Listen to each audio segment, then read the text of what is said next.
Puissance émergente du football africain au début des années 2010, les requins bleus du Cap-Vert ont complètement disparu des radars depuis 2015. Absent de la CAN 2017 au Gabon, l'équipe avait en outre manqué l'édition 2019 en Égypte et ce, malgré l'élargissement à 24 équipes.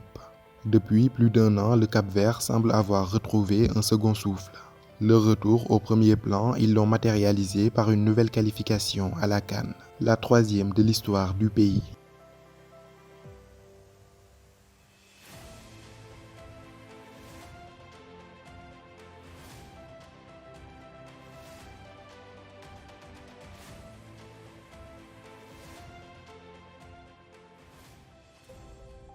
L'un des principaux acteurs de ce renouveau des requins bleus, c'est son entraîneur Pedro Letao, plus connu sous le nom de Boubista. Suite à une longue expérience d'entraîneur adjoint, Boubista avait pris les rênes de la sélection en 2020 suite à la démission du technicien portugais Rui Agas. À son arrivée, le Cap-Vert occupait la troisième place de son groupe de qualification pour la CAN 2022. En quelques mois, sous son magistère, l'équipe a redressé la pente et a fini par arracher son ticket qualificatif pour la CAN 2022. En plus d'un retour après 7 ans d'absence à la plus prestigieuse des compétitions africaines, son équipe a frôlé d'un rien les barrages du Mondial 2022. En effet, le Cap-Vert a terminé deuxième de son groupe à seulement 2 points du Nigeria. Pedro Letao, c'est également plusieurs matchs référence à son actif depuis sa prise de pouvoir. Un nul, puis une victoire 3-1 devant le Cameroun en éliminatoire, un succès sur la sélection U23 du Brésil, vainqueur du tournoi des Jeux Olympiques de Tokyo. Récemment, son équipe est allée tenir tête au Nigeria, un but partout à Lagos. Leur capacité à se transcender lors des grands événements sera sans doute un atout de plus dans leur répertoire. Tant mieux puisque les requins bleus auront fort à faire dans un groupe A qu'ils partagent avec le Cameroun, le Burkina Faso et l'Éthiopie. Leur CAN débutera le 9 janvier face à l'Éthiopie. Le 13 janvier, les Cap-Verdiens croiseront le fer avec le Burkina Faso et vont clôturer leur phase de poule par le pays organisateur, le Cameroun, le 17 du même mois au stade Olembe de Yaoundé.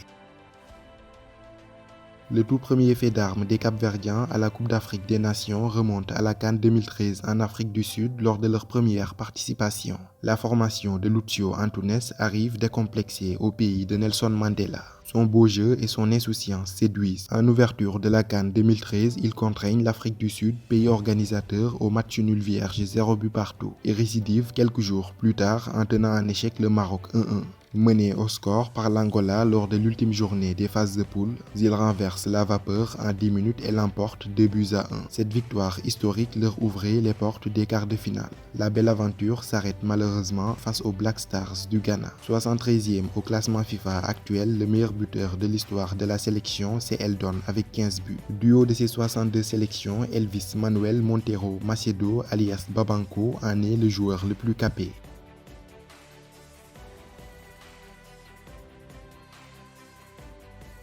Pour le Cap-Vert, le chemin du retour à la CAN fut loin d'être un long fleuve tranquille. Logés dans un groupe F de qualification avec le Cameroun, le Rwanda et le Mozambique, les Cap-Verdiens ont terminé à la seconde place avec 10 points à une longueur du Cameroun. Les requins bleus ont débuté avec une série incroyable de 4 matchs nuls de suite. 0-0 à Yaoundé contre le Cameroun, 2-2 à Praia face au Mozambique et 2 matchs nuls vierges lors de la double confrontation contre le Rwanda. Vainqueurs du Cameroun 3-1, ils enchaînent avec un autre succès au Mozambique 1-0.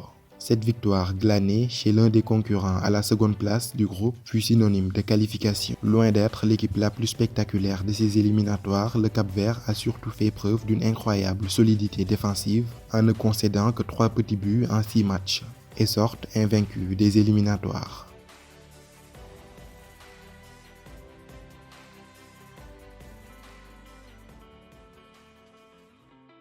Loin d'être un fan absolu de la politique de la table rase, Pedro Letao a décidé de travailler dans la continuité. Avec une poignée de joueurs cadres ayant déjà dépassé la trentaine, ce n'est pas l'expérience qui fera défaut au Cap-Vert à la prochaine CAN.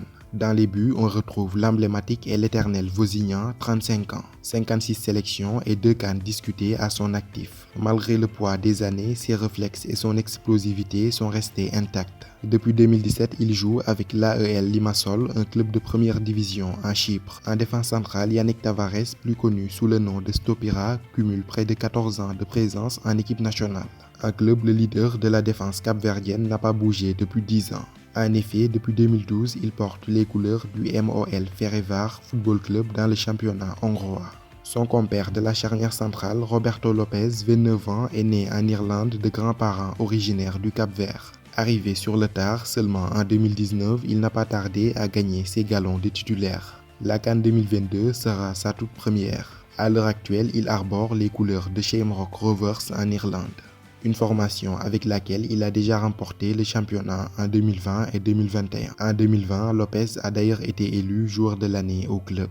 En plus de ses qualités défensives, il est excellent de la tête et reste une menace sur coup de pied arrêté. En attaque, le visage de Ryan Mendes est l'un des plus familiers, notamment pour les amateurs de Ligue 1.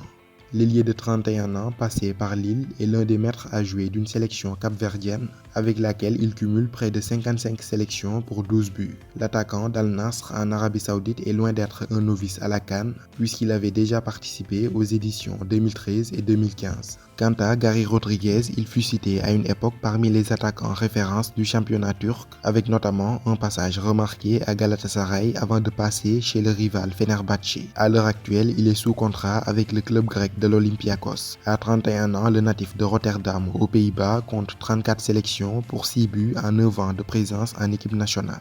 Enfin, en pointe, un nom bien connu en France en la personne de Julio Tavares. Durant son passage à Dijon, l'avant-centre de 33 ans s'était bâti une solide réputation de serial buteur. 80 buts en 269 matchs. Avant de s'envoler pour Al Faisaly et l'Arabie Saoudite, Tavares fut l'un des chouchous du public de Gaston Gérard.